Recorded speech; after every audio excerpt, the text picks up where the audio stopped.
കോഴിക്കോട് ദേശീയപാത ബൈപ്പാസിൽ ടോൾ പിരിക്കാനുള്ള നീക്കത്തിനെതിരെ കോൺഗ്രസ് പ്രതിഷേധം. സർവീസ് റോഡ് നിർമ്മാണം പൂർത്തീകരിക്കാതെ ടോൾ പിരിവ് അനുവദിക്കില്ലെന്ന നിലപാടിലാണ് കോൺഗ്രസ്. പ്രദേശവാസികളെ ടോൾ പിരിവിൽ നിന്ന് ഒഴിവാക്കണമെന്നും ആവശ്യമുണ്ട്. സിനോജ് തോമസ് നമുക്കൊപ്പം. സിനോജ് തോമസ്, ടോൾ പിരിവിനെതിരെ പ്രതിഷേധം നടക്കുകയാണ്. കോടതി നേരത്തെ ഒരു ടോൾ നിർത്തിവെച്ചത് സർവീസ് റോഡിലെ അപാകതയടക്കം ചൂണ്ടിക്കാട്ടിയാണ്.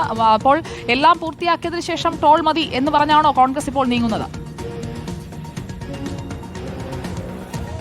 സുജയപാർവതി, ദേശീയപാത 66 നിർമ്മാണം സംസ്ഥാനത്ത് പൂർത്തീകരിച്ചു വരികയാണ്. ഏതാനും ആഴ്ചകൾക്ക് മുൻപാണ് കാസർഗോഡ് ടോൾ പ്ലാസയ്ക്കെതിരെ സമരം നടന്നത്.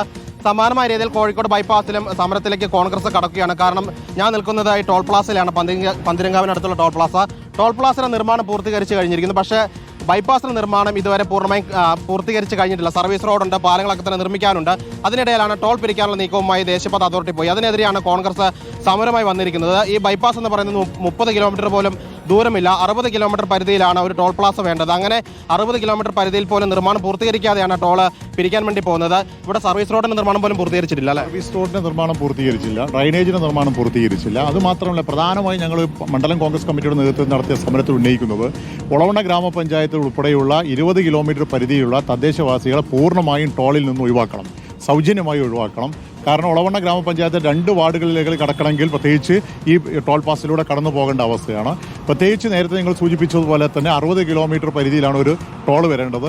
കൊഴിയാണ്ടി ചെങ്ങോട്ടുകാവ് കഴിഞ്ഞാൽ ഇവിടെ സാധാരണ റോഡ് പോലെ ബൈപ്പാസിൻ്റെ പണി പൂർത്തീകരിച്ചിട്ട് പോയില്ല. അപ്പോൾ ബൈപ്പാസിൻ്റെ പണി ഈ 60 കിലോമീറ്റർ റീച്ച് പൂർത്തീകരിച്ചതിന് ശേഷവും അതോടൊപ്പം തന്നെ ഒളവണ്ണ ഗ്രാമപഞ്ചായത്ത് ഉൾപ്പെടെയുള്ള 20 കിലോമീറ്റർ പരിധിയിൽ വരുന്ന തദ്ദേശവാസികൾക്ക് തീർച്ചയായും സൗജന്യമായി ടോൾ നൽകാതെ പോകാം. മറ്റൊരു കാര്യം, ഈ ദേശീയപാത 6 വരിൽ ഓട്ടോറിക്ഷ, ബൈക്കൊന്നും പ്രവേശനമില്ല. പക്ഷേ ടോൾ പ്ലാസ ഉള്ള അവിടെ സർവീസ് റോഡില്ല. അവർ സ്വാഭാവികമായിട്ട് ഈ 6 വരിലൂടെ കയറേണ്ടി വരില്ലേ? സ്വാഭാവികമായിട്ട് എല്ലായിടത്തും പോകണം. ഓട്ടോറിക്ഷകൾക്ക് എൻട്രി ഇല്ല, പ്രവേശനമില്ല എന്നാണ്. പക്ഷേ ഈ ടോൾ എത്തുമ്പോൾ ഓട്ടോറിക്ഷകൾ ആ ടോളിലൂടെ തന്നെ ടോൾ പാതയിലൂടെ തന്നെ യാത്ര ചെയ്യണം. അപ്പോൾ അപകടം വർദ്ധിക്കും. അതിൻ്റെ ആവശ്യമില്ല. ശരിക്കും ഓട്ടോറിക്ഷ ഇവരെ ഒഴിവാക്കിയെന്ന് പറയുന്നുണ്ട്, പക്ഷേ നിർബന്ധമായും ടോൾ പാതയിലൂടെ കടന്നു പോകണം എന്ന് പറയുന്നു. ഇതൊക്കെ ഒരു അവ്യക്തതയാണ്. ഇതിനെതിരെ ശക്തമായി നിയമപരമായി കോടതിയെ സമീപിക്കും. അതോടൊപ്പം തന്നെ ശക്തമായുള്ള ജനാധിപത്യ രീതിയിലുള്ള സമരം ഇന്ത്യൻ നാഷണൽ കോൺഗ്രസ് നേതൃത്വത്തിൽ ഉണ്ടാകും. സുജയപാർവതി, വീണ്ടും ഈ ടോൾ കേസ് കോടതി കയറാൻ വേണ്ടി പോവുകയാണ്. ഏതായാലും കോൺഗ്രസ് കോഴിക്കോട് ജില്ലാ കമ്മിറ്റി ഈ പന്തീരങ്കാവിലെ കോഴിക്കോട് ബൈപ്പാസിലെ ടോൾ പിരിവിനെതിരെ ഹൈക്കോടതിയെ സമീപിക്കാനാണ് തീരുമാനിച്ചിരിക്കുന്നത്. ഓക്കെ, സിനോജ് തോമസ് ആണ് വിവരങ്ങളുമായി നമുക്കൊപ്പം ചേർന്നത്.